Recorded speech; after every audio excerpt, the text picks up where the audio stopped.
આપણે ત્યાં એક કહેવત છે, એક સાંધે ત્યાં તેર તૂટે. તેવી જ રીતે મરચી પકવતા ખેડૂતોને પણ એક સમસ્યા ગઈ નથી કે બીજી સમસ્યા આવી જ ગઈ હોય છે.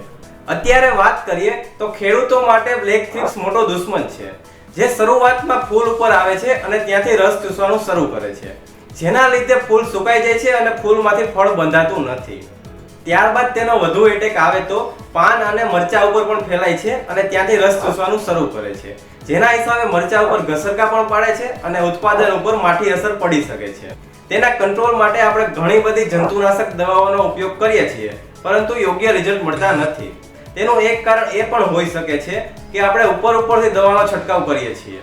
તો તેના માટે કોન્ટેક્ટ અને સિસ્ટેમિક બંને દવાઓનો ઉપયોગ વધુ પ્રેશર વાળા પંપથી નીચેથી ઉપરની બાજુ યોગ્ય છંટકાવ કરવાથી ઘણું ખરું એવું રિઝલ્ટ મેળવી શકાય છે. જો માહિતી સારી લાગી હોય તો લાઈક કરો અને તમારા મરચી વાવતા મિત્રોને શેર કરો.